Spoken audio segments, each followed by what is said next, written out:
The Lady Ashburn Chronicles. Episode 10, in which we redecorate with lightning, wine, and deeply inconvenient feelings. Previously on The Lady Ashburn Chronicles, Lady Margot discovered that pavilions can be dangerous to one's emotional equilibrium. Brass plaques can wreck carefully constructed defenses, and some gifts are too perfect to refuse. Now, what happens when storms trap practical widows with patient earls in wine cellars? The quill in my hand scratched furiously against parchment as I added, replace cracked mortar in southern foundation to a list that had grown longer than some royal proclamations. Is there anything in this house you don't find fault with? The exit. The kitchen layout is a monument to inefficiency, designed by someone who'd clearly never boiled water. Water. Need water. You've terrified another one. That's the third staff member today. If they're frightened by competence, they're in the wrong profession.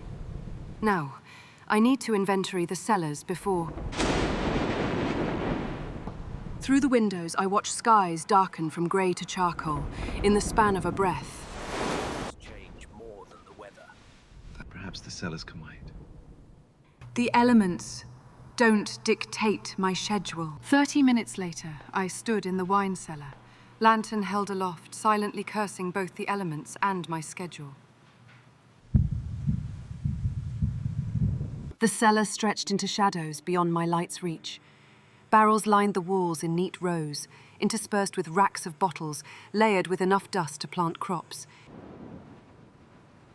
I was making notes about a promising section of French Burgundies when it happened. The cellar door had slammed shut. Wonderful. Trapped in a wine cellar during a deluge. How refreshingly Gothic. It didn't budge. I pushed harder.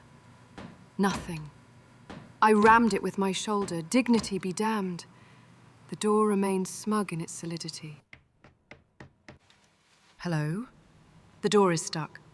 Lady Ashburn, are you in there? No, it's the ghost of vintages past. Of course it's me. It appears to be. Stark. Yes, I've established that. Give me a moment. The door swung open to reveal Percival Fairfax, looking like he'd personally wrestled the storm, hair dishevelled, shirt damp, and clinging to shoulders that had no business being that broad. You locked yourself in the wine cellar? Your house locked me in. I was doing inventory. In a thunderstorm? I didn't summon the storm. It's not part of the job description. I believe the house did. The key is on the other side. Of course it is. Because God forbid anything be simple in this mausoleum. I prefer historic residents with temperamental hardware. You're not panicking. No. Trapped in a wine cellar with a woman who's insulted your ancestors, your house, and your upholstery. And you're calm. I'm becoming accustomed to feeling out of control around you. That sounded almost charming. I'm working on it. How long do you think we'll be stuck? Depends on the storm and whether anyone thinks to look for us. So eternity, then.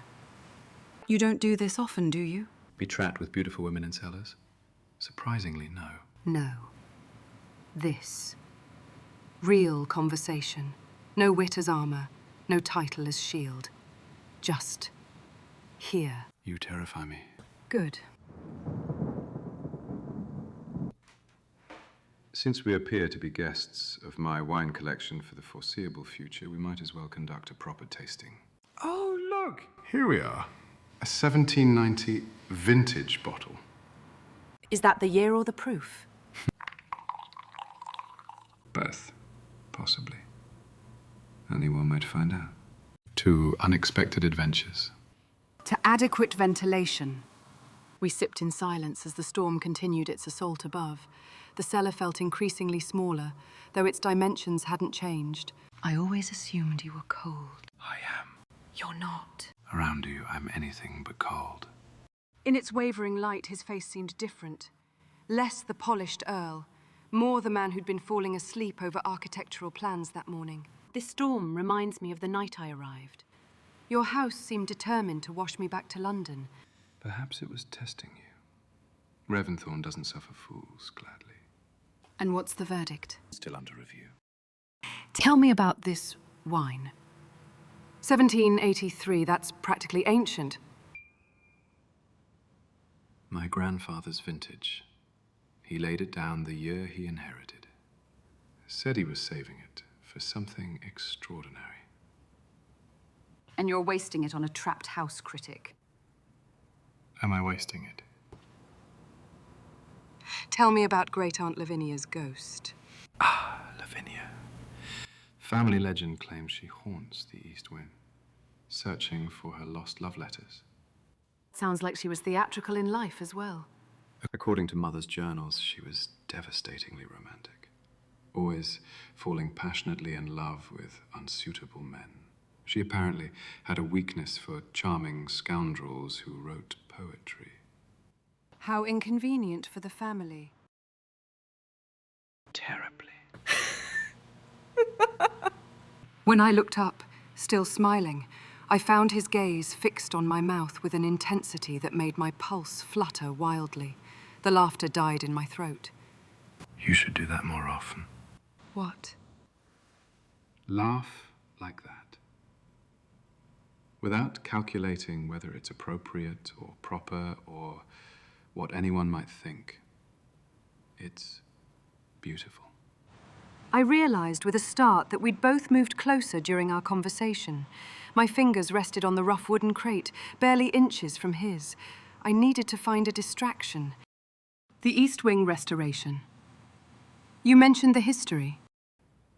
Built in 1642 by the third Earl, he was supposedly madly in love with his wife, scandalous for the time, marrying for affection rather than alliance. How shocking. He designed the wing himself, with hidden passages connecting their chambers, secret doorways, private staircases. The whole thing was an elaborate love letter, written in stone and timber. And does it still work? All that elaborate romance built into the walls? I wouldn't know. I've never had occasion to test the theory. Never. Hard to believe, I know. The charming Earl of Thorncroft, confirmed bachelor. Perhaps I've been waiting for the right person to appreciate the architecture. The restoration will need to preserve those features. Historical significance. Of course. Though I confess I'm less interested in historical significance than in practical application. Practical applications? Secret passages can be useful when one wants privacy, discretion, when conventional propriety becomes inconvenient. Lord Thorncroft. Percy, in wine cellars during storms, I think we can dispense with formalities. Percy. Better. Much better. When had we moved so close? When had his hand found its way to rest beside mine on the crate, our fingers nearly touching? Margot. He leaned closer, and I watched, as if hypnotized, my eyes starting to close in anticipation of his lips touching mine. There you are. We've been searching everywhere. A bit of a predicament with the door, Mrs. Hathaway. Nothing serious. I stood slowly, smoothing my skirts, and trying to regain my composure. Me, Ashburn was conducting an inventory when we were trapped by the storm. Fortunate that we had refreshments to sustain us. Indeed, my lord. Most fortunate. We moved toward the stairs, his touch light but deliberate on my elbow, sending shivers up my arm. It was most unseemly. Thank you for your company, Lady Ashbourne. You didn't have much choice in the matter. Didn't I? I'm not entirely convinced the door didn't lock itself on purpose. Houses don't have purposes, Lord Thorncroft. Don't they? This one seems to. It knows what it needs. But as I emerged into the corridor, squinting against the sudden brightness of proper lamplight, I couldn't deny the strange sense of loss that accompanied my freedom. Some prisons, it seemed, were more complicated than others, and some almost kisses were more dangerous than the real thing. And so Lady Ashbourne discovers that wine cellars can be more dangerous than crumbling foundations, that storms sometimes lock doors for their own mysterious purposes, and that some moments of near surrender leave one questioning everything about the safety of keeping one's distance. Next time on The Lady Ashbourne Chronicles, in which I helpfully suggest other women to marry, featuring breakfast conversations that go spectacularly wrong, matrimonial suggestions that backfire, and the uncomfortable realization that jealousy is a most impractical emotion.